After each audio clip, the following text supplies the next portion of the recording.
այս պահին հատկապես TRIPS-ի համաձայնագրի ստորագրումից հետո Vance եւ այլ բոլոր զարգացումների ֆոնին Հայաստանը վերջապես հնարավորություն ունի հստակ գործիքակազմ ունի բարձրացնելու իր դերը հարավային Կովկասում, նախկինում ամբողջովին մեկուսացված էր, եւ ոչ միայն հարավային Կովկասում, այլ նաեւ եվրասիական մայրցամաքի ֆոնին, որը ես դրա մասին հիմա գիտական աշխատության վրա եմ աշխատում, այդ կոնտինենտալիզմի արդյունքում էլ պետք է նայենք, որ այսինքն Հայաստանի դերը որպես պետություն կտրուկ բարձրացել է ոչ միայն սահմանների բացում, ռեգիոնի բացում, այլ նաև որ շատ կարևոր է այդ տեխնոլոգիական ինվեստմենտները, որ գալու են Ամերիկայի Միացյալ Նահանգներից, data center-ները եւ այլն, էներգետիկ անկախությունը եւ այլն։ Այսինքն դրանք Հայաստանին հնարավորություն են տալիս digital այս թվային դարաշրջանում դիրքավորվել, որը ոչ Ադրբեջանը ունի, ոչ Վրաստանը ունի։ Եվ Հայաստանն էլ ընտրություններից հետո շատ հստակ պարզ պիտի դառնա, թե ինչ պետականության հետևից պիտի գնա։ Այն, որ երկրորդ փաստարկը այն է, որ Ռուսաստան-Հայաստան հարաբերությունները եւ մինչեւ հիմա եղել է նեոկայսրական ֆոնի, այսինքն Ռուսաստանը եւ սա Ռուսաստանը ոչ միայն Հայաստանի, իր բոլոր նախկին պերիֆերիաները հիմնականում փորձել է կառավարել նեոկայսրական գործիքակազմով, այսինքն եթե էլիտաներին կառավարես, էլիտաները քո ազդեցությունը առաջ կտանեն։ Դա է եղել հիմնական եւ անշուշտ տնտեսության վրա ազդեցությունը, էներգիան եւ այլ, բոլորը ինձնից լավ գիտեք դուք։ Այս պահին Հայաստանը Ամերիկայի մուտքով Ամերիկան չի ասում, որ պիտի գամ Հայաստանը հիմա մեծ գործընկերն է եւ հիմա պիտի ոչ հենվել որևէ պետության վրա այս դարաշրջանում սխալ է եւ Հայաստանն էլ անշուշտ սովորել, այսինքն Սասունցի Դավիթ փնտրելը ժամանակը չէ դրա եւ չէր եղել, համակարգ կառուցելու ժամանակն է։ Եվ այդ պայմաններում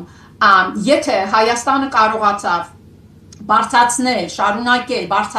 իր քաշը ռեգիոնում, նա կարող է Ռուսաստանին, ես սիրում եմ ասել, դաստիարակել, բերել նորմալ հարաբերությունների ֆոնին, այսինքն հարցը ոչ թե Հայաստանը պետք է Ռուսաստանի հետ աշխատի, թե ոչ, անշուշտ պիտի աշխատի, բայց խնդրեմը, որ Ռուսաստանը պնդում է իր նախկին նեոկայսրական գործիքակազմով աշխատել Հայաստանի հետ, իսկ Հայաստանի ներսում 2018 թվականից հետո պրոցեսներ են պետականության ամրացման, իսկ այդ պետականության ամրացումը անշուշտ պետական կառույցների ամրացման կոնկրետ հարց կա, կարևոր է դա,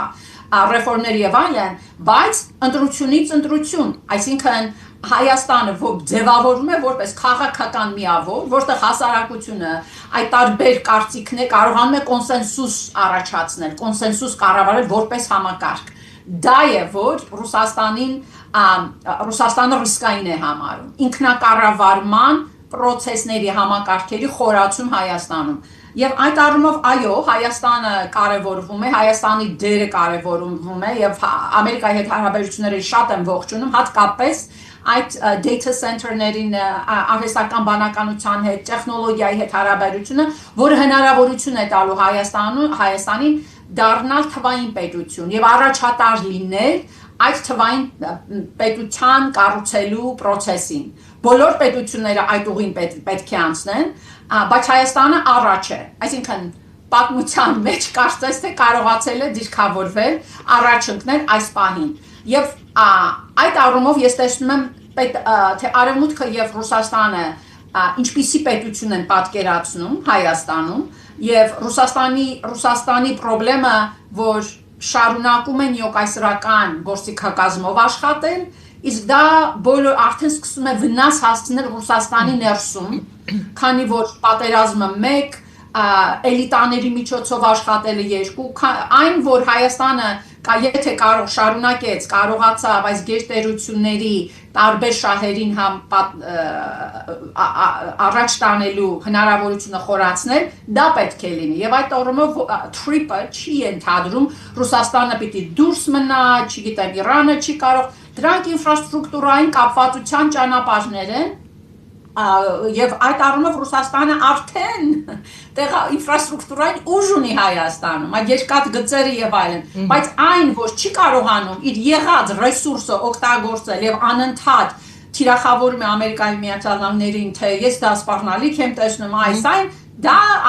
դա շատ հետաքրքիր է նրանով, որ թե ինչքան Ռուսաստանի դիվանագետությունը հետ է մնացել այս միջազգային process-ներից, որ իրենց եղած ռեսուրսը Հայաստանում չեն կարողանում օգտագործել, ինտեգրացնել այս ռեգիոնալ զարգացումներին, որից Ռուսաստանը կշահեր։ Այսինքն Հայաստանի պետության համար ընտրություն է Ռուսաստանին շարունակել հարաբերվել Ռուսաստանի հետ որպես նեոկայսրական բևեռ եւ այստեղ Ռուսաստանի որ նախընտրում է էլիտաների միջոցով աշխատել, այլ ոչ թե process-ների, ինստիտուտների, թե Հայաստանը պետք է ընտրի ուղին շարունակել դառնալ մի պետություն, որ կարողանում է համակարգ կառուցել, ինքնակառավարվել, կոնֆլիկտները ինստիտուցիոնալ ճանապարհներով լուծել, կոնսենսուս կառուցել, մի քանի անգամ արդեն նշեցի, իսկ այստեղ մաքուր ընտրությունները շատ կարևոր են եւ Ռուսաստանը շարունակում է եւ շարունակելու է հիբրիդային գործիքներ օգտագործել։ Դրա մեջ անշուշտ ես շատ մեծ վախ տեսնում եմ։ Եթե հիշենք 2021 թվականը, երբ ցույցեր էին լինում Ղարաբաղի, Արցախի անկումից հետո, 2020 պատերազմից հետո, այդ 2021 թվի ընտրություններից առաջ, հիշում եք ինչ փոթորկալից էր Հայաստանի քաղաքական կյանքը, բայց Հայաստանը առաջինը եւ իմիջիայլոց ասեմ, որ Վրաստանը դեռ այն ժամանակից այս կոնֆլիկտի մեջ է, ցույցերի մեջ են, տարբեր ալիքներ են ունենում։ Այն ժամանակվանից ես Al Jazeera-ին դրա մասին հոդված ունեմ, նկար կա, երկու երկրներն էլ վրանները կպցրած ցուցարարներ էին, բայց 2021-ից հետո Հայաստանը կարողացավ ընտրությունների միջոցով իր քաղաքական կոնֆլիկտը, ներսի քաղաքական կոնֆլիկտը կառավարել, Վրաստանը չկարողացավ։ Վրաստանում եվրոպացիները գալիս էին, որ բանակցեն երկու կողմերի միջև։ Բացի դրանից, ընտրություններից հետո էլ ժողովուրդը ցույցերի դուրս չեկավ, այսինքն հարգեցին ընտրության արդյունքները։ Եվ սա պատահական չէ, նույնիսկ Թավշյա հեղափոխությունը, չնայած էլի գրել եմ սրա մասին, ասում ենք հեղափոխություն, բայց էլի ինստիտուցիոնալ էր, այն առումով, որ ժողովուրդը չլցվեց պարլամենտ, սահմանադրության միջոցով բանակցությունները առաջ գնացին, ցույցեր կային, բայց նաև բանակցություններ էին պարլամենտի ներսում, երկու ռեսերի վրա աշխատեց Հայաստանը, հայ ժողովուրդը։ Եվ ասեմ, որ պատմականը չեմ ուզում, պատմաբան չեմ, բայց երբ որ քաղաքագետի աչքերով, երբ որ պատմությանն եք նայում, մենք Հայաստանը հայերը համակարգ կառուցող ժողովուրդ են, նրանք ինստիտուցիոնալ ժողովուրդ են, նրանք Օսմանյան կայսրության ներսում են ունեցել սահմանադրական process-ներ, ինքնակառավարվել եւ եկեղեցին անշուշտ այդ դերը միշտ կատարել է, միջին խավը Վրաստանում բյուրոկրատիան Թբիլիսիում հայերն են եղել, այսինքն ես միակ վախը որ ունեմ, եթե Ռուսաստանը իսկապես փորձեց կոնֆլիկտ, այսինքն չգիտեմ, կոնֆլիկտներ հրահրել ընտրություններից հետո, եթե Փաշինյանը հաղթե, չգիտեմ, չնայած մինչև հիմա նույնիսկ Փաշինյանի կառավարությունը կարողանում է կարծես կառավարել այս գերտերությունների շահերը, փորձելով դրանց բերել օրինական դաշտ։ Եվ այդ առումով եթե ժողովրդին մնա, ես վախ չունեմ բոլորովին, քանի որ սա տրավմա տեսած ժողովուրդ է, process-ները հասկացող ժողովուրդ է, process-ները հարգող ժողովուրդ է, սահմանադրություն հարգող ժողովուրդ է, եւ այդ առումով անշուշտ մի քիչ ավելի բան է հնչում, պոպուլիստ է հնչում, բայց իմ անձնական կարծիքը, ոչ թե վերլուծությունը, ինֆորմացված կարծիքը այն է, որ ընտրությունները ես կրիզիս չեմ տեսնում Հայաստանում։ Իմիջիայլոց սրա հաշվի առնենք, որ միջազգային այդ ռանկավորման կազմակերպությունները, որ տնտեսության ռեյտինգներն են ռանկավորում տարբեր, արդեն շատ մեկը մյուսի հետևից բարձրացնում են Հայաստանի տնտեսության, այսինքն կանխատեսելիության ցուցանիշները, որը գալիս է նրանից, որ քաղաքական ռիսկեր չեն տեսնում Հայաստանում։ Այն, որ ես չեմ համարում անշուշտ, որ հիմա որ խաղաղության process-ը բանակցություններ են Ադրբեջանի հետ արդեն կարող ենք հանգստանալ, անշուշտ ոչ, անշուշտ բանակը եւ այլն կարեւոր է, զսպիչ մեխանիզմները կարեւոր են, բայց ես այս process-ը եւ հատկապես TRIP-ը Հայաստանի ռեգիոնալ քաղաքականություն, այսինքն որ փորձում են սահմանները բացել, ոչ մի փոքր պետություն, փակ սահմաններով չի կարող տնտեսություն զարգացնել եւ այդ թուրք տնտեսագետների հոդվածի մեջ այդ տնտեսությունների բարդության ցուցանիշը հետաքրքիր է, թե ինչ պրիմիտիվ են, պարզունակ են Հայաստանի, Ադրբեջանի եւ Վրաստանի տնտեսությունները մնում։ Այսինքն ոչ մի Հայաստանի համար կենսական նշանակություն ունի ռեգիոնը բացելը, Վրաստանի, Ադրբեջանի, Թուրքիայի, Կենտրոնական Ասիայի լավ կապ ունենալ, դա պետք է լինի ուղղածիրը։ Դա նշանակում է, որ ինչքան կախվածություն, փոխկապակցվածություն առաջացնես Ադրբեջանի հետ, այքան ներսից պատերազմի գինը դրանով բարձրացնում ես։ Քանի որ տնտեսական հարաբերությունների մեջ մտնելով Ադրբեջանի հետ, դու Ադրբեջանի ներսում խմբեր ես ստեղծում, որ արդեն քաղաքական առումով իրենց ձեռք չի տա պատերազմ, իրենց ձեռնտու չի լինի պատերազմը Հայաստանի հետ, քանի որ ֆինանսապես կտուժեն։ Հիմնական ռիսկը ռեգիոնում ես տեսնում եմ այն, որ Ադրբեջանը նավթային թուլացող երկիր է, այսինքն անցման նախաշեմին է, նա պետք է անցում կատարի ռեսուրսներից rentier state-ը, վարձով ապրող պետություն է, քաղաքագիտության մեջ այդպես են ասում rentier state, այսինքն ժողովրդից հարկեր չի հավաքում ու իր պետությունը աշխատացնի, նավթից եկած եկամուտներով է աշխատացնում հիմնականում։ Ադրբեջանը հիմա քանի որ նավթից եկած եկամուտները շատ արագ քչանում են, պետք է Ալիևը պետք է կարողանա տնտեսական այդ անկումը կառավարել, աճ ապահովել, եւ այդ առումով երկու սցենար է հնարավոր։ Մի կողմից տեսնում ես, լսում ես Ալիևին անդադ խոսում է տրանզիտներից, այսինքն հեշտ եկամուտի պետության բյուջեն լցնելու ուրիշ հեշտ եկամուտ է փնտրում,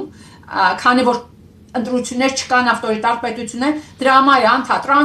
տրանզիտ, Հայաստանին Ալիևը եւ Իլելիտան ձեռ են առնում, որ Հայաստանը ինչքան է վախենում կորիդոր բառից եւ այլն։ Այսինքն դա ցույց է տալիս, որ իրենք տեսնում են նավթից եկող եկամուտը քչացավ, ուրեմն տրանզիտային տրամաբանության, տրանզիտից եկող փողը կօգտագործենք, որը չի լցնի նավթի եկամուտի պակասը։ Այսինքն դա Ալիևին դնում է մի իրավիճակի մեջ, որ շահագրգիռ է դարձնում Ալիևին, ռեգիոնը բացել, տնտեսական աճ ապահովել եւ դա շատ խելացի ստրատեգիա է։ Երկրորդ սցենարը, որ ստրատեգիկ առումով ձեռնտու չի Ադրբեջանի համար, բայց չեմ բացառում, որ Ալիևը դրան գնա, ռազմականացնելու վտանգը դեռ կա։ Այսինքն, եթե չկարողացավ ցույցեր եղան Ադրբեջանի ներսում, որը շատ հավանական սցենար է, նա պիտի Հայաստանը շատ հեշտ թշնամի կերպար ունի, արդեն ինքը զարգացրել է Ադրբեջանի ներսում, կփորձի էլի Հայաստանը որպես թշնամիակ զարգացնել, էլի դրա դեմն առաջ առնելու համար պետք է ժողովրդի հետ, Ադրբեջանի ժողովրդի հետ կապերը խորացնել, որ արդեն Ադրբեջան-Հայաստան հարաբերություններում Ադրբեջանի հետ շփվելիս միայն Ալիևի հետ չխոսես, այսինքն ուրիշ խորացնել, այսինքն դա Հայաստանի շահերից բխում է, որ Ադրբեջանի ներսում իր հարաբերությունները խորացնի, այսինքն հաստատի, ոչ թե խորացնի։ Թե չէ Ալիևը կկարողանա կառավարել խաղաղության process-ը, որը արդեն կենտրոնացված է իր ձեռքում, ստրատեգիան պետք է լինի այդ խաղաղության process-ը ապակենտրոնացնել, եղած չեմ ասում քաղաքացիական հասարակություն, քանի որ չկա այնտեղ քաղաքացիական հասարակություն կամ կառավարվում է, խորացնել այդ գործարբեր այդ փոքր խմբերի հետ, բայց միևնույն ժամանակ առևտուրը շատ կարևոր եմ համարում, քանի որ արդեն եթե նոր խմբեր, տնտեսական բիզնեսներ եւ այլն ձևավորվեցին, որ կշահեն Հայաստանի հետ առևտրից, դու դա ներսից զսպաշապիկ ես հագցնում Ալիևի վրա։ Եվ Ալիևին ես շարունակում եմ ռիսկ համարել, բայց մինչև հիմա այս խաղաղության process-ը, TRIP-ը, Հայաստանի դերքը Ամերիկայի հետ հարաբերությունները շատ եմ կարևորում Ադրբեջանի ռիսկը կառավարելու առումով եւ նաեւ Թուրքիայի։ TRIP-ի ծրագիրը սկսվել է դեռ Բայդենի կառավարման տարիներից, այսինքն որը շատ ողջունելի էր, որ սկսեցին Բայդենի ժամանակ սկսեցին Հարավային Կովկասը տեսնել որպես, այսինքն Սյունիքի կարևորությունը սկսեցին հասկանալ դեռ այն ժամանակ, եւ այս Տրամպի բռնածուղին բացի դրանի, այսինքն երկու շատ հազվադեպ է այս Տրամպի ընտրությունից հետո, երբ Տրամպը շարունակում է Բայդենի ժամանակ եղած քաղաքականություն, եւ սա այս հազվագյուտ դեպքերից է, որ դա անում է, եւ բացի դրանից ամենակարևորը, չգիտեմ ասեցի թե չէ, Հայաստան այս Ամերիկայի Միացյալ Նահանգների կարևորելը Հարավային Կովկասում պետք է դիտել Չինաստանի հետ հարաբերությունների հարցում։ Իսկ այստեղ թե Թրամպը, թե հանրապետականները, թե դեմոկրատները եւ թե Թրամպը որպես քաղաքական գործից եւս շարժումը կարևորում են Չինաստանը որպես գործոն, այնպես որ ես չեմ ակնկալում կտրուկ փոփոխություն այս հարցերում։ Տրամպը անշուշտ եւ այն էլ ասեմ, մի վերլուծաբան զարմացած էր, թե այսինքն այդ 9 միլիոնը, որ 4 եւ 5 եւ data center, այսինքն այդ արհեստական բանականության կենտրոնը, որ պիտի ստեղծվի, այդ վերլուծաբանը զարմացած էր, թե ինչի այդ չափի ստեղծեցին, այսինքն Տրամպին քննադատեցին, որ այդ իր արտաքին քաղաքականությունը կարող էր առաջ տանել շատ ավելի փոքր կենտրոն ստեղծելով, բայց արդեն արված է եւ դա ողջունելի է եւ քննադատվում է նաեւ Տրամպը կիբեր ռիսկեր առաջացնելու համար Ամերիկայի համար, բայց դրանք անշուշտ կառավարելի ռիսկեր են, այսինքն վախ կա, թե այս կենտրոնը ստեղծելով Ռուսաստանը կարող է ներգրավել, թափանցել եւ այլն, բայց դրանք կառավարող ռիսկեր են, այն որ Ամերիկայի Միացյալ Նահանգները արդեն սկիզբ դրեց Հայաստանի թվային պետականության հիմնակարը դրեց, դա անշրջելի է արդեն, դա պետք է ուղղակի խորացնել